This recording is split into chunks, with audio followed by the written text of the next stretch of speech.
Hello. So on Wednesday, we had the vice presidential debate that happened, and there was another debate that went largely unnoticed that I would like to talk about, and in my opinion was way more entertaining than the Mike Pence, Kamala Harris /Fly debate that happened on Wednesday. So we're going to talk about that first, and then after that, I want to go to Minneapolis. We haven't been there in a while. Minneapolis, the city council, they voted to completely disband their police department, and that is completely collapsing. So I have some really funny and interesting things that I want to show you about that. I think you're going to like it. But first, let's go into this.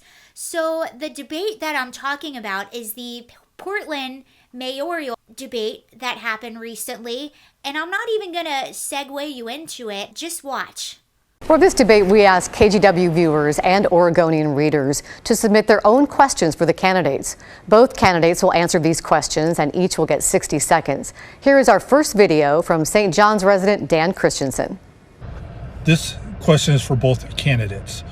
When do peaceful protests under our First Amendment become unlawful, dangerous, and violent? And when would you put a stop to this, making sure that we do go back to peaceful protests and not allowing our city to burn night after night?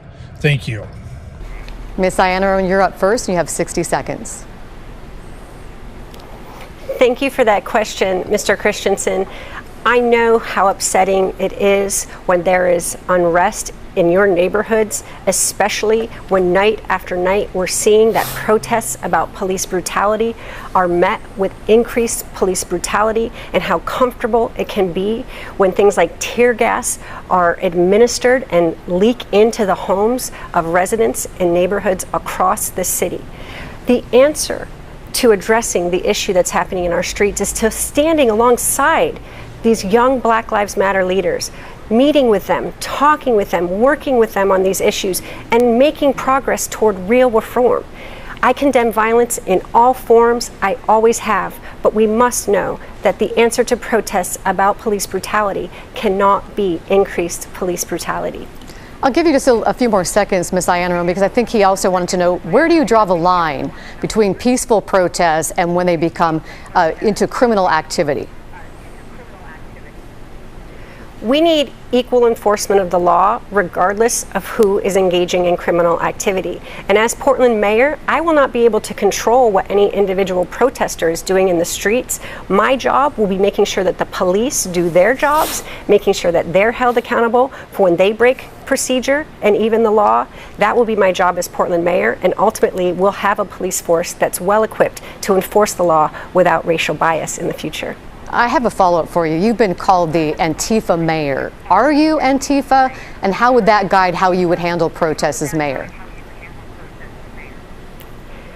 I love that Joe Biden answered this question before me, because being opposed to fascism in 2020 is not something to be embarrassed about. I have a bumper sticker from the beginning of my campaign that says #everydayAntifascist. And what I have tried to do is normalize peaceful responses to the rise of white nationalism by organizing in my community. I organized this summer when the Proud Boys came to town. I organized a menstrual product drive for my neighbors residing in the Laurelwood shelter, because the answer to toxic masculinity is an inclusive, pluralist society where people of all backgrounds feel welcome. Let me jump in here and just ask you, though, is being anti-fascist the same thing as being Antifa? Are you Antifa? Antifa is not anything more than idea. That's what Vice President Biden explained to us. It's people who oppose anti-fascism. And I strongly oppose anti-fascism, and I adopt and implement peaceful responses to that. And that is how I describe my position on this issue. Donald Trump has decided to make the enemy of groups of people who oppose his bullies and his militia forces.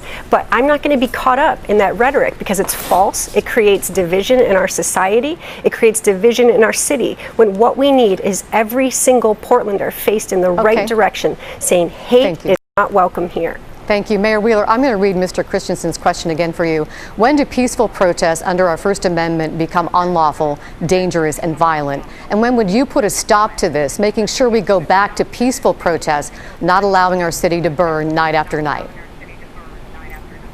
All right, well, let's start with the bigger picture. And the bigger picture is our nation and our community are going through a national reckoning around racial justice and equity, and there's calls for common sense police reforms. And tens of thousands of Portlanders have taken to the streets, joining millions of people around the country, and we should support this. This is an important movement, it's an important time, and I certainly embrace it.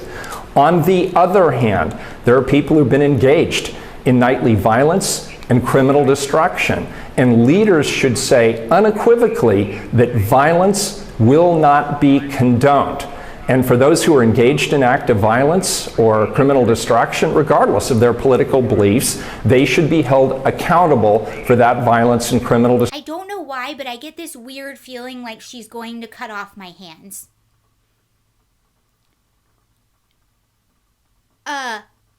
What the heck is going on? Does anyone live in Portland? Can you comment on this? What is going on? So the reason I bring this up, this is really interesting. We'll go into what she says in a second. But the reason I bring this up is she is leading Ted Wheeler by 11 points. Now that's Ted Wheeler. We've talked about him a lot on this channel. He is probably one of the most progressive mayors in all of the country. He was out there rioting with the rioters. He got sprayed with tear gas, but that still wasn't even enough for them. They tried to light his apartment building on fire. This is insanity. Just when we thought it couldn't get more progressive than Ted Wheeler, Antifa is now infiltrating politics. Well, they sort of already have. But what is going on? Okay, and this is what's even more important than her leading Ted Wheeler by 11 points. So this article that I read, whereas if I can find it, I'll link it below. But it was basically saying the only reason that she's leading is that people aren't really paying attention to this election. And this blows my mind because Portland has had over 120 days in a row of rioting and protest and people going into residential neighborhoods and attacking and harassing them. One person was executed. Like, all these things are happening in Portland. And you would think that would make people pay even more attention to who their elected officials are, because the reason these things continued to happen was because these rioters were being arrested for almost like federal charges in some cases, and then they're being released. And the progressive DA is the one that was releasing them. That's why we have 120 nights in a row of all of this stuff going on. So it's very important who your local officials are, but even still, people in Portland are not paying attention, it seems like. Or maybe if I'm wrong, tell me. But they did say if people were more interested in this election, then Ted Wheeler would be way ahead. Notice how she sort of answers. She never says, yes, I am Antifa, or no, I'm not. And she can't say that, because if she says a definitive yes, then the moderate people are going to be like, whoa. If she says a definitive no, then Antifa are going to be like, whoa, what's going on here, lady? This is creepy. If you live in Portland, tell us what's going on. But I just thought that you guys would enjoy that. Now let's go to Minneapolis. So Minneapolis, if you remember, we've talked about Minneapolis a lot. We talked about the city council president, Lisa Bender. Minneapolis voted to completely disband their police department. There was this incredible, I'm going to link this below, this entire article, please read it. It is incredible. So I'll read you the first part and a few more pieces that I took out. And you know what? No, I'll just read you the first part first. Minneapolis. Over 3 months ago, a majority of the Minneapolis City Council pledged to defund the city's police department, making a powerful statement that reverberated across the country. It shook up Capitol Hill and the presidential race, shocked residents, delighted activists, and changed the trajectory of the efforts overhauled by the police during a crucial window of tumult and political opportunity. Now some council members would like a do-over. I just want to take a moment, because when the whole defund the police, when all that rhetoric started a few months ago, I got into a lot of debates with a lot of my white liberal friends, and they all were like, let me just educate you. No, it would work. This is just a better thing for society and the people, they need us. And Lisa Bender, and this, what is happening right now is exactly what I said was going to happen. And then Lisa Bender, I don't know if you remember her. She's the president of the city council. She was on CNN. She said that comfort and safety are is an aspect of white privilege, and us white people, we need to get comfortable being unsafe and really living in that to understand what our other brothers and sisters feel like. And safety is a social construct of white privilege. Whatever word salad she had, and it was they had a big slogan, ending policing as we know it. And I think they thought they were going to be these progressive leaders, but actually when you really go into, I'm only going to read you a few parts, but when you really go into this article, it actually shows what really happened between the city council. So it sounds like they were freaked out, and they were trying to smooth things over, and they were hoping that it would sort of go under the radar and no one would notice. It got national attention, and then it had a lot of backlash that they didn't expect. Also, an uptick in crime in the area. And it seems like defund the police meant different things to different people, and they never really had a full and clear plan moving forward, and it's completely collapsing. I think about a month ago, I did a video on this where residents are really freaked out and they're scared and they're wondering where their police are. So basically they realized that the defunding the police, that was kind of a mistake, and they probably should have thought about it a little more before they went into action. So Kathy Spann, a community activist who works in North Minneapolis, which is home to many of the city's black residents, said those paying the price for the city's political paralysis were the exact communities that leaders had pledged to help. She is in favor of more police officers. So she's in favor of more police officers. They didn't engage black and brown people, Ms. Spann said, referring to the city council members, and something about that does not sit right with me. Something about saying to the community, we need to make change together, but instead you leave this community and me unsafe.